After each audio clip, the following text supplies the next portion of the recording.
आदरणीय नंदकिशोर जी ने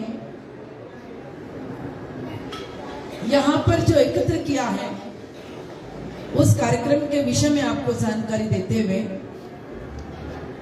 कि यहाँ ये कार्यक्रम जो आयोजित किया और यहाँ इतने सारे जो भारत की रीढ़ की हड्डी, इस भारत का भविष्य नवयुवक यहाँ विराजमान है। सामाजिक समरसता, आज का विषय सामाजिक समरसता। सामाजिक समरसता का क्या अर्थ है ये आपको बताने जा रहे हैं। सामाजिक समरसता का मतलब है बिना किसी भेदभाव के, कोई जाति पाति नहीं, हम सब भारत माता की संतान हैं। हम ईश्वर की, उस परमपिता की संतान हैं जिसने हमें बनाते हुए कोई भेदभाव नहीं रखा।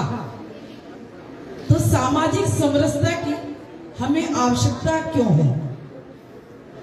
सबसे पहले भगवान ने बनाते समय दो ही जाति बनाई है, एक मानव और एक स्त्री, एक नर एक नारायणी, दो ही हैं और उसमें कोई जात नहीं दी किसी प्रकार की। भगवान ने इस सृष्टि का निर्माण करते समय सूर्य को बनाया, चंद्रमा को बनाया, हवा को बनाया, जल को बनाया, पृथ्वी को बनाया, जो किसी भी बिना भेदभाव को हम सब का पोषण करती है। जल कभी भी जब हम नदी के पास जाएंगे ये नहीं पूछता कि तुम्हारी जाति क्या है। सूर्य जब हमें प्रकाश दे रहा है, जीवन दे रहा है, तो वो कभी नहीं पूछता, कभी नहीं कहता कि मैं केवल व्यक्तिगत किसी एक जाति को मैं प्रकाश दूंगा या उसका जीवन उसे दान करूंगा। भारत विभिन्न धर्मों का देश है, विभिन्न संप्रदायों का देश है। बहुत सारे यहाँ पर हिंदू, मुसलमान, सिख, ईसाई, पारसी, बौद्ध, बहुत सारे यहाँ पर लोग रहते हैं। लेकिन अगर हम सामाजिक समरसता के तहत चलेंगे, सभी जाति को भूलकर चलेंगे। जाति कब है? जब हम विवाह करते हैं, उस समय आप अपनी जाति में विवाह करिए। उसके बाद हम सब हिंदू हैं, हम सब भारतीय हैं, हम सब हिंदुस्तानी हैं और हम सब एक ही जाति हैं। कौन सी? मानव जाति, मनुष्य की जाति। अगर हम सामाजिक समरसता के तहत चलेंगे तो इस राष्ट्र की उन्नति होगी, इस राष्ट्र का कल्याण होगा, हम सबका विकास होगा। अगर हम जाति में बढ़ जाएंगे तो राष्ट्र उन्नति नहीं कर पाएगा, इस राष्ट्र का विकास नहीं हो पाएगा। हमें सबसे अलग हट करके, सब चीजों को त्यागते हुए, हमें मानव मात्र का कल्याण करने के लिए, मानवता को के साथ चलते हुए यहाँ एकता का कायम करने के लिए, एकता को स्थापित करने के लिए हमें एक साथ भोजन भी करना होगा। हमारे यहाँ शास्त्र में, ऋग्वेद में कहा गया है संगच्छध्वम, एक साथ चलो।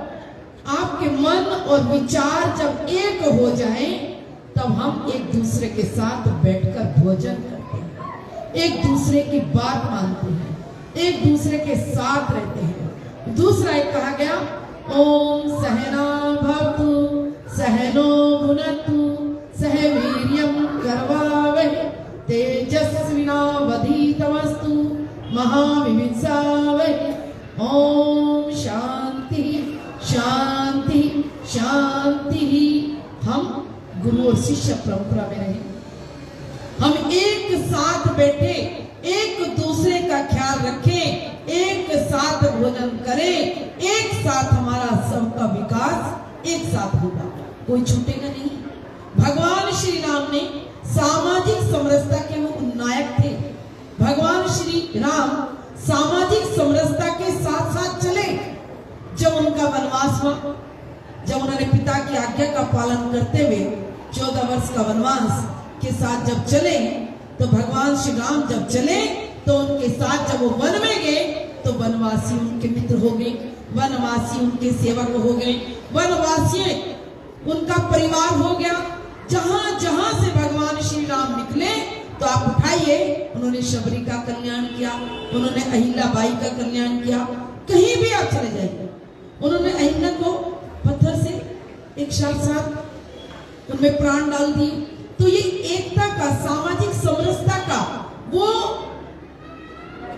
एक सेतु है जिस पर हम चलते हैं तो सबके काम आता है, सबका विकास होता है, सबके साथ रहते हैं। जब हमारे मन और विचार एक जैसे हो जाएंगे तो हमारा खान पान भी एक जैसा हो जाएगा, हमारा आहार और व्यवहार भी एक जैसा हो जाएगा। जब तक मन और विचार नहीं मिलते, जब तक माता पिता के बीच में भी अच्छा संबंध नहीं होता, जब तक मन और विचार नहीं मिलते तो पिता और पुत्र में अच्छा संबंध स्थापित नहीं होता, जब तक मन और विचार नहीं मिलते, जब तक हमारी पड़ोसी के साथ अच्छी बातचीत नहीं होती, जब तक मन और विचार नहीं मिलते, तब तक हमें किसी मोहल्ले में सम्मान, मान, प्रतिष्ठा हमारे को नहीं प्राप्त होती। जब मन और विचारधाराएं एक हो जाती हैं, तब राष्ट्र उन्नति करता है। जब राष्ट्र उन्नति करता है तो हम सब भी उन्नति करते हैं। जब राष्ट्र का विकास होता है तो हमारा भी विकास होता है, और जब राष्ट्र का विकास होता है तो पूरे विश्व में राष्ट्र की ध्रुव ध्वजा फैलती है। तो आज से पहले भी सामाजिक समरसता थी। भगवान श्री कृष्ण को देखिए, द्वापर में, अभी मैंने त्रेता की बात किया, अभी द्वापर की बात कर रही हूँ। भगवान ने, कृष्ण ने कभी किसी के साथ ऊंच नीच भेदभाव का कभी बर्ताव नहीं किया। भगवान ने वो जो भस्मासुर के कारागृह में जो बंद थी 16,000 स्त्रियां, उनको अपनी अर्धांगिनी भगवान ने बनाया। अलग अलग जाति की रही, लेकिन वहां पर एक ही धर्म था, क्योंकि प्रेम में कोई धर्म नहीं होता। अगर है कोई धर्म जिसका नाम है वो है सनातन धर्म। भारत एक विशालकाय देश है, भारत एक समुद्र की भांति है, उसमें जो डुबकी लग जाएगी वो उसी का होकर रह जाएगा। भारत कोई छोटी सी वस्तु नहीं है। इस भारत को, इस विशालकाय भारत को, जहां पर ऋषि मुनियों ने बैठ करके तप किया, जहां पर स्वामी विवेकानंद जैसे जन्म लिए, जहां पर आदि गुरु शंकराचार्य ने चारों पीठ की स्थापना किया, जहां बैठ करके नेताजी सुभाष चंद्र बोस जैसे यहाँ पर प्राकट हुए, ये वही सामाजिक रस्ता के, समरसता के विचार के प्रतीक हैं, जिन्होंने केवल एक ही धर्म था कि मैं भारत को गुलामी से आजाद करूंगा। तो ऐसा धर्म वो राष्ट्र धर्म है, और जिस धर्म में जन्म लिया वो सनातन धर्म है। लेकिन मानव माती जाति के लिए, मानव मात्र के लिए अगर कोई धर्म है तो वो मानवता का धर्म हो, वो एकता का धर्म हो। हम रास्ते से चले जा रहे हैं, किसी व्यक्ति का एक्सीडेंट हो जाता है तो तब ये ना पूछे कि तुम्हारा कौन सा धर्म है, कौन सा संप्रदाय है। मैं हिंदुस्तानी हूँ, मैं भारतीय हूँ, मैं भारत में रहता हूँ, उसकी विचारधारा एक है, और एकता में सौहार्द होता है, एकता में प्रेम होता है, एकता में भाव होता है, और एकता में ही सर्वांग विकास होता है। तो हम सबको अपनी अपनी जाति अपने घर में रख करके, और केवल भारत का मैं नागरिक हूँ, मैं भारतीय हूँ, मैं भारतवासी हूँ, मैं भारत के लिए जीता हूँ, मैं भारत के लिए मरता हूँ, मैं भारत के लिए प्राण दे सकता हूँ, मैं भारत का विकास करूंगा।